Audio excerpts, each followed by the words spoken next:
Electroscope एक ऐसा device होता है जिससे हम चार्ज के मैग्नीट्यूड को मेज़र करते हैं। तो इसमें ये जो सर्कुलर डिस्क देख रहे हैं ये मेटल का बना होता है। तो इस पे जब हम किसी कंडक्टर को जब अटैच करते हैं जो कि चार्ज हो, तो चार्ज उससे फ्लो करके नीचे जाता है। ये जो 2 फॉइल हैं, गोल्ड फॉइल इस पे जाता है और ये गोल्ड फॉइल या तो डाइवर्ज करते हैं यानी कि बाहर की तरफ फैलते हैं या फिर कन्वर्ज करते हैं यानी कि अब इन दोनों में अट्रैक्शन होता है। तो डिग्री ऑफ कन्वर्जेंस यानी कि जितना वो कन्वर्ज करेंगे या डाइवर्ज करेंगे उससे पता चलता है कि इसमें चार्ज ज़्यादा है। अगर ज़्यादा कन्वर्ज करेंगे तो ज़्यादा चार्ज है और कम कन्वर्ज करेंगे तो कम चार्ज है। यही कंसेप्ट है गोल्ड लीफ इलेक्ट्रोस्कोप का।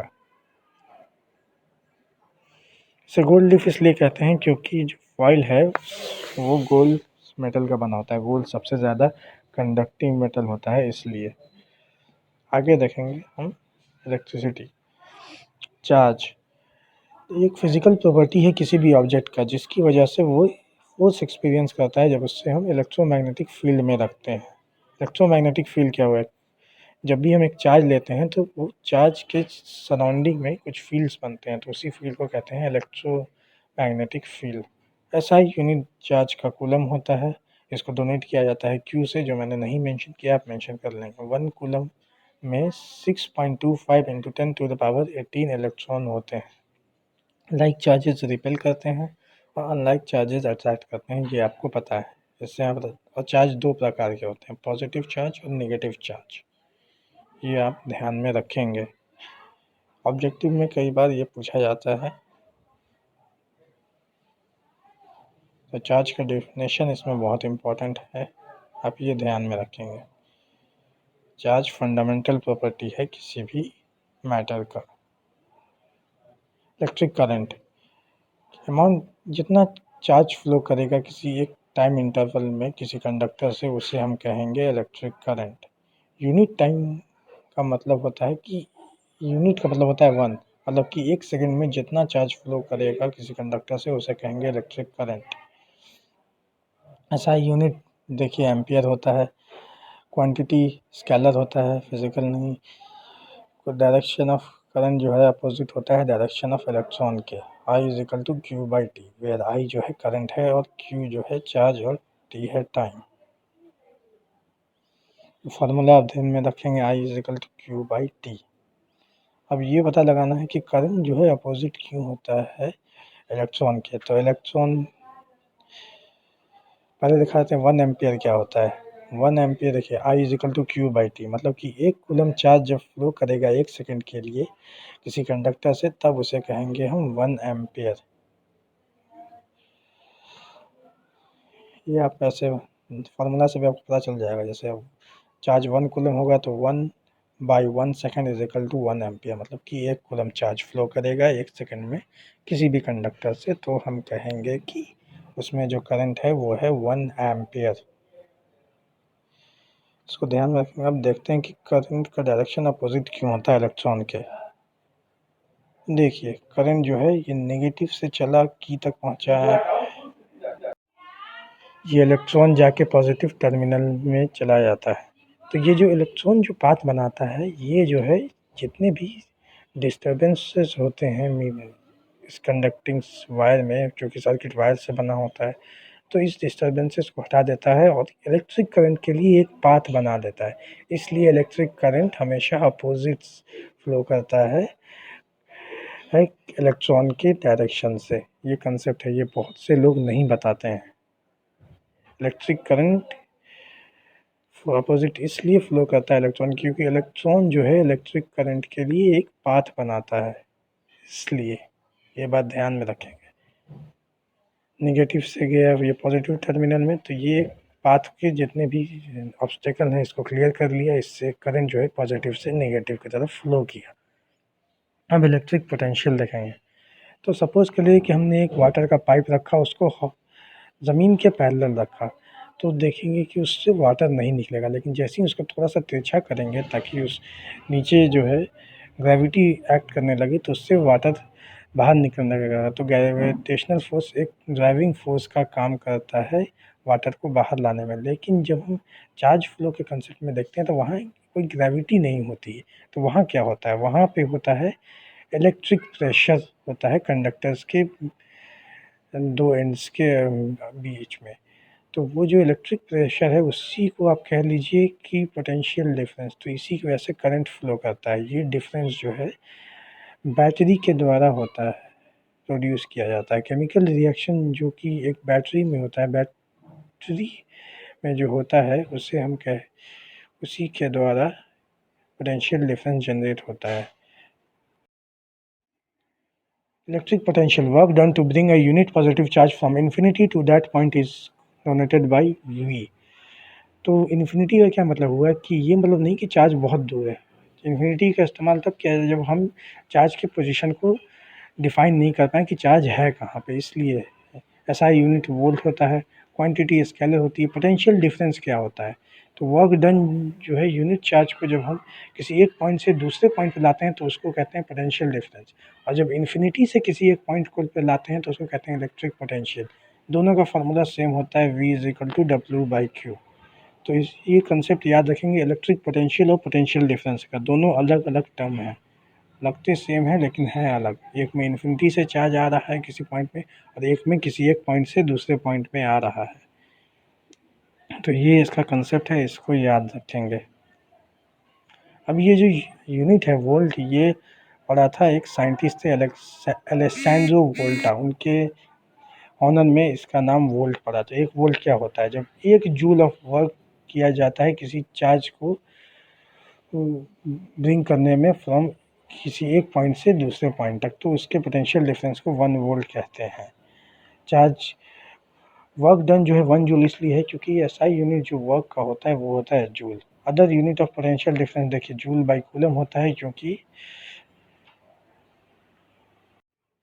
क्योंकि वर्क बाई चार्ज यही है पोटेंशियल का फार्मूला। तो 1 जूल बाई 1 सेकंड, तो जूल पर कॉलम। अब ये ओम्स लॉ, तो ये जर्मन फिजिसिस्ट जॉर्ज साइमन ओम के द्वारा दिया गया था। रिलेशन है करंट और पोटेंशियल डिफरेंस किसी भी कंडक्टर के बीच में। तो ये क्या होता है कि जब टेम्परेचर को जब हम सेम रखते हैं तो करंट पोटेंशियल डिफरेंस जो होता है across the ends of conductor वो डायरेक्टली प्रोपोर्शनल होता है करंट फ्लोइंग थ्रू इट के। तो V by I is equal to होता है एक कांस्टेंट जिसको कहते हैं हम R। इसी कांस्टेंट को कहते हैं resistance of a medium. Resistance एक ऐसी प्रॉपर्टी होती है जो कि किसी कंडक्टर से चार्ज के फ्लो को रेजिस्ट कराती है। अब इसी ओम्स लॉ को थोड़ा सा और मॉडिफाई करेंगे तो हमें आ जाएगा V is equals to IR। तो ये है। अभी हम एक्सपेरिमेंटल वेरिफिकेशन देखेंगे ओम्स लॉ का। देखिए एक्सपेरिमेंटल वेरिफिकेशन है, जैसे ये सर्किट है डायग्राम है तो इसी तरह हम सेटअप ले लेंगे। अब इसमें क्या करेंगे, एक रियोस्टैट लगा होता है। रियोस्टैट वेरिएबल रेजिस्टेंस होता है जो उससे कि हम सर्किट के रेजिस्टेंस को वैरी करते हैं।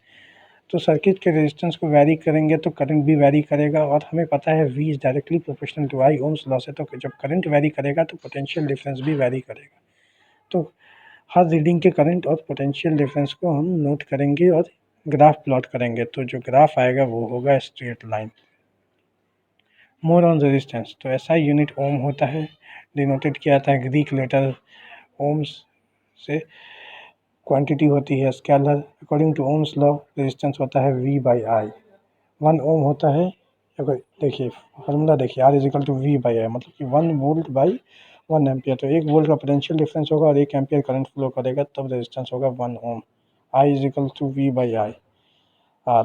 तो I जो है इन्वर्सली प्रोपोर्शनल है R के, मतलब कि अगर R रेजिस्टेंस को डबल कर दिया जाएगा तो I जो है हाफ हो जाएगा। Variable resistance rheostat is used to vary resistance in a circuit. ये तो पता ही है, इसे देख लेंगे।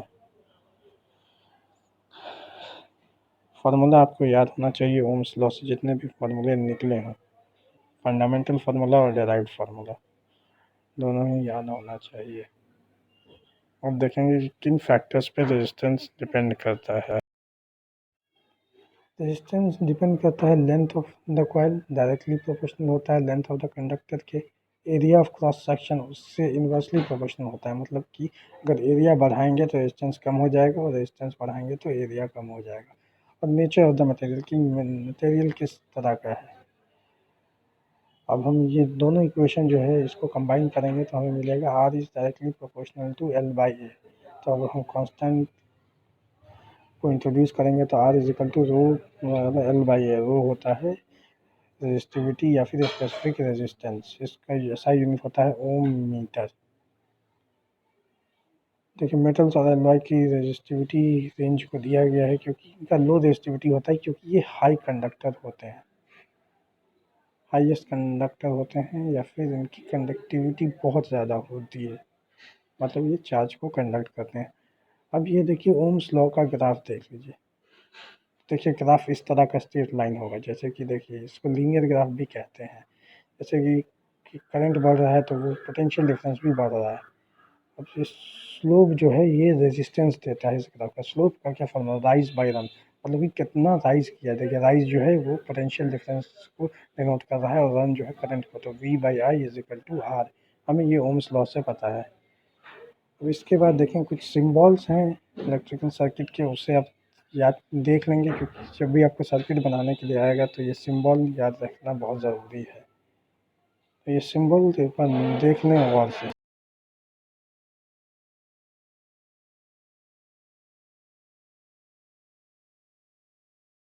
ये सिंबल हो सके तो नोट भी कर लें, सिंबल बहुत ज़रूरी है। एक और चीज़, एम मीटर जो है वो सीरीज़ में कनेक्ट होता है और वोल्ट मीटर पैरेलल में। अब ये होता है क्या, इसे आगे देखेंगे।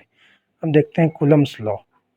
कूलम्स लॉ क्या होता है, फोर्स जो कि दो पॉइंट चार्जेस के बीच में होता है वो होता है directly proportional to product of charges and inversely proportional to the square of distance between them, यही है कूलम्स लॉ। तो देखिए इसका मैथमेटिकल इक्वेशन लिखते हैं तो F is directly proportional to Q1 by Q1 Q2, F is directly inversely proportional to 1 by R square. तो इसको जब हम कांस्टेंट को हटाते हैं और कंबाइन करते हैं तो इक्वेशन हमें मिलता है physical to KQ1 Q2 by R square, जो है ये कांस्टेंट है। Resistance of a system of resistor, तो उसमें दो टॉपिक हैं। पहला टॉपिक है सीरीज़ कम्बिनेशन, इसमें जो है हम रेजिस्टर्स को सीरीज़ में कंबाइन करते हैं, जोड़ते हैं। तो सीरीज़ कम्बिनेशन का क्या मतलब होता है कि इसमें जो है ना करंट सेम रहेगा और पोटेंशियल डिवाइड करेगा। तो ये देखिए ये है आपका बैटरी, ये आपको V वोल्ट का पोटेंशियल सप्लाई कर रहा है। ये की है, ये है एमीटर जो करंट को मेज़र करता है। अब यहाँ से करंट स्टार्ट फ्लोइंग हुआ, वो एमीटर को पास किया, उसके बाद हो गया आपको रेजिस्टेंस के पास। तो यहाँ पे देखिए करंट देखिए डिवाइड नहीं कर रहा है, करंट एक ही पाथ में जा रहा है। आप कहेंगे कि ये देखिए करंट यहाँ भी जा रहा है, यहाँ भी जा रहा है, तो आप कैसे कह रहे हैं कि डिवाइड नहीं कर रहा है। करंट, ये जो वोल्ट मीटर है ये इसी का पोटेंशियल नाप रहा है, ये किसी और चीज़ का पोटेंशियल नहीं नाप रहा है या किसी और पाथ का पोटेंशियल नहीं मेज़र कर रहा है। इसलिए हम कह रहे हैं कि करंट डिवाइड नहीं हो रहा, करंट इसी पाथ में जा रहा है। मतलब कि ये जो तीनों रेजिस्टेंस है R1, R2 और R3, तीनों से सेम करंट फ्लो करेगा, जो कि जिसका मैग्नीट्यूड है I। अब नीचे potential produce by battery V, जो V है ये तीनों के रेजिस्टर्स के बीच में जो पोटेंशियल है उसके सम के बराबर होगा, V1 plus V2 plus V3। इसको पहला इक्वेशन मान लिया गया। सेकंड है potential at R1 V1, R2 V2 और R3 पे V3 होगा। करंट रिमेन सेम, ये पहले बता दिए। अब देखिए हम ओम्स लॉ को अप्लाई करते हैं तो V1 बराबर IR1, V2 बराबर IR2, V3 बराबर IR3। ये 2, 3, 4 ये इक्वेशन का नेम दे दिया। आपको पता है ही है कि V बराबर होता है I बराबर I into R, Ohm's law से।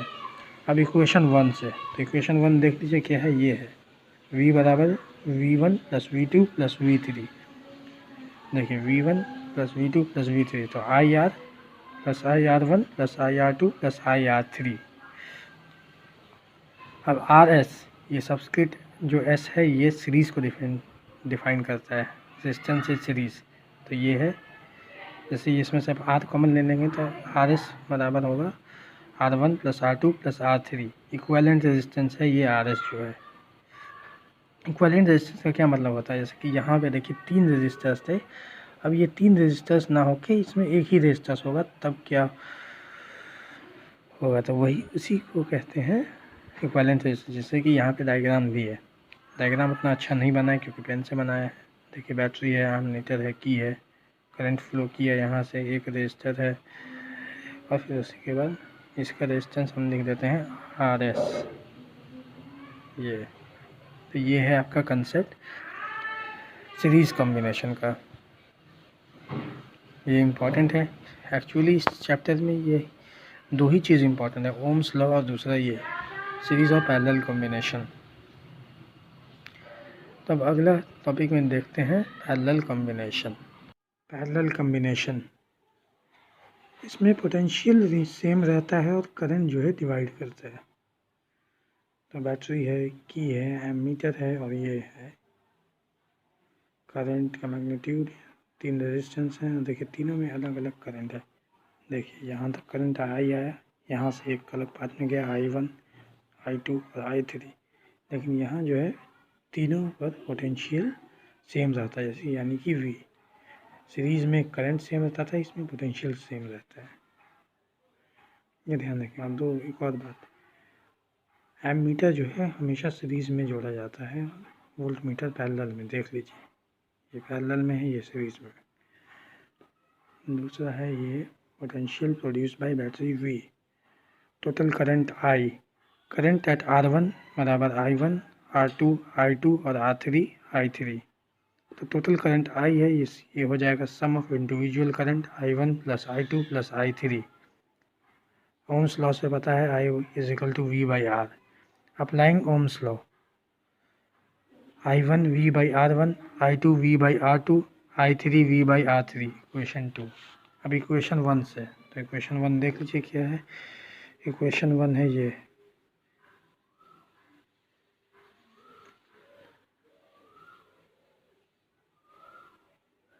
I बराबर I1 plus I2 plus I3। तो I की जगह V by RP, V by R1 plus V by R2 plus V by R3। ये RP जो है ये रेजिस्टर्स इन पैरेलल, तो 1 by RP is equal to 1 by R1 plus 1 by R2 plus 1 by R3। अब ये equivalent resistors का diagram है। एक रेजिस्टर होता है इसमें, बाकी रेजिस्टर रिप्लेस कर जाते हैं, तो इसका रेजिस्टेंस दिया गया है RP। यही है मेन फॉर्मूला, ये याद रखेंगे। और इस पर न्यूमेरिकल्स आते हैं, इसलिए ये फॉर्मूला याद रखना ज़रूरी है। अब हम ज़्यादा कुछ नहीं करेंगे, जितने भी NCERT के न्यूमेरिकल्स हैं सब बना लेंगे, क्योंकि फिजिक्स के एग्ज़ाम में 15 मार्क्स के तो न्यूमेरिकल्स आते ही हैं, या कभी कभी 20 भी आ जाते हैं, तो ये बात ध्यान में रखेंगे। और यहाँ पे जो रेजिस्टर से सीरीज़ था, यहाँ पे IR की जगह IRS लिख देंगे, रेजिस्टेंस सीरीज़, उसको डिनोट करेगा बस। तो मिलते हैं नेक्स्ट वीडियो में।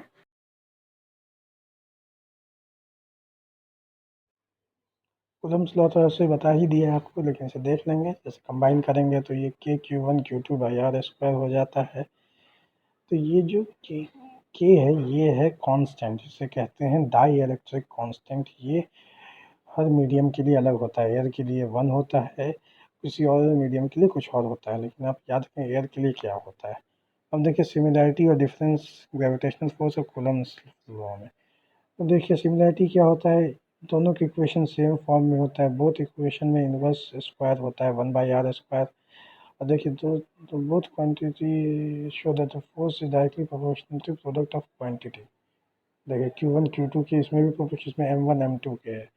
Both electrical forces and gravitational forces are non contact force. ये है डिफरेंस। क्या होता है कि कूलम्ब्स लॉ है, ग्रेटर का जो कांस्टेंट है कि वो होता है ग्रेटर होता है यूनिवर्सल ग्रेविटेशनल कांस्टेंट के। तो ये एक इलेक्ट्रिक फोर्स है और ये ज़्यादा स्ट्रांग होता है in comparison to gravitational force, क्योंकि ये जो है मासेस के बीच में होता है। ग्रेविटेशनल फोर्स जो होता है वो हमेशा अट्रैक्टिव होता है, दोनों दो प्लैनेट्स एक दूसरे को हमेशा अट्रैक्ट करते हैं। लेकिन जो इलेक्ट्रिकल फोर्स होता है ये अट्रैक्टिव भी होता है और रिपल्सिव भी होता है। अगर लाइक चार्जेस हैं तो रिपल करेगा, अनलाइक है तो अट्रैक्ट करेगा। हम देखते हैं हीटिंग इफेक्ट ऑफ करंट। तो एक कंडक्टर ले लेते हैं जिसमें I करंट फ्लो कर रहा है, रेजिस्टेंस R है और पोटेंशियल डिफरेंस V है। लेट टी को टाइम मान लेते हैं और क्यू चार्ज फ्लो कर रहा है, तो वर्क डन जो है चार्ज को क्यू को मूव करने के लिए अगर उसका पोटेंशियल डिफरेंस वी है तो वो होगा we Q. Therefore the source must supply energy equal to VQ, energy VQ होता है और टाइम जो होगा T होगा। तो पावर क्या होगा, तो पावर हम 9 में पढ़े हैं work done per unit time, तो जब वर्क डन VQ है तो पावर होगा VQ बाई टी। तो Q बाई टी आपको पढ़ा चुके हैं हम कि I is equal to Q by T होता है, तो पावर हो जाएगा V बाई आई। अब H जो है H में हम I हीट एनर्जी क्या होगा, तो पावर इंटू या किसी भी फॉर्म का एनर्जी, क्योंकि इसमें जो है एनर्जी ट्रांसफर होता है हीट में, तो वो होगा पावर इंटू टाइम, तो वी आई इंटू टी, तो H is equal to V I T. अब इसमें इस लॉ को अप्लाई करते हैं तो ये आता है H is equal to I square R T. ये ऊपर वाला गलत है, तो नीचे जो ब्लू लाइन से इंडिकेटेड है ये है आपका करंट इक्वेशन, करेक्ट इक्वेशन, और ये सी को कहते हैं जूल्स लॉ ऑफ हीटिंग। यहाँ पे उसका डायग्राम बना हुआ है, हम डायग्राम देख लेंगे। तो H is equal to I square R T, यही इक्वेशन है जूल्स लॉ ऑफ हीटिंग का। तो इससे हम वर्ड में कह सकते हैं आई इज वर्ड में जानते हैं कैसे कह सकते हैं, G is directly proportional to the square of current and the product of resistance and time. ये है Joule's law of heating. Electrical power क्या होता है, तो आप देख लें equation P is equal to V I. अब पी इज इक्वल्स टू अब V square by R square, इसी को ओम्स लॉ के अकॉर्डिंग हमने तोड़ दिया इसलिए आया है। तो 1 वाट में होता है 1 वोल्ट इंटू 1 एम्पियर, क्योंकि ये आपको पता है P is equal to V by होगा, तो 1 वाट पावर का ये जो होता है यूनिट होता है वाट। अब किलो वाट आवर क्या होता है, जब 1 किलो जूल जब कंज्यूम हो 1 घंटे के लिए तो उसे कहते हैं किलो वाट आवर। तो 1 किलो जूल में कितना वाट होगा, तो 1000 वाट होगा। ये याद रखिए कि 1 किलो जूल में 1000 वाट होता है। 1000 वाट इंटू 3600 सेकेंड, तो इसको मल्टीप्लाई करके 3.6 into 10 to the power 6 joules आते हैं। 1 जूल पर सेकंड में 1000 वाट होते हैं। और कुछ एप्लीकेशन है हीटिंग इफेक्ट के, जैसे कि आपका बल्ब, बल्ब का जो ये फिलामेंट होता है ये टंगस्टन का बना होता है, जिसका मेल्टिंग पॉइंट होता है 3380 सेंटीग्रेड। तो ये इसलिए ग्लो करता है क्योंकि हाई रेजिस्टेंस होता है, तो हाई हीट प्रोड्यूस होती है, इस हीट की वजह से ये बल्ब ग्लो करता है। कुछ और एग्जांपल है आयरन और हीटर, जो कि इसमें हाई रेजिस्टेंस वायर का यूज़ होता है, जो कि जो करंट के फ्लो को रजिस्ट करता है और हीट प्रोड्यूस करता है। इसी तरह से इलेक्ट्रिक फ्यूज़ में जो है लो मेल्टिंग वायर का यूज़ होता है, ताकि जब भी करंट का एम्पलीट्यूड यानी कि मैग्नीट्यूड बढ़े तो वो मेल्ट कर जाए और हमारे इलेक्ट्रिकल अप्लायंसेस को डैमेज से बचा सके। तो ये है कुछ एप्लीकेशन है जूल्स लॉ ऑफ हीटिंग के, आप इसे ध्यान से देख लेंगे। एक बात याद रखिए पिछले स्लाइड में जो मैंने कहा था कि 1 जूल नहीं 1 जूल पर सेकंड होता है 1 वाट। ये आपका चैप्टर ओवर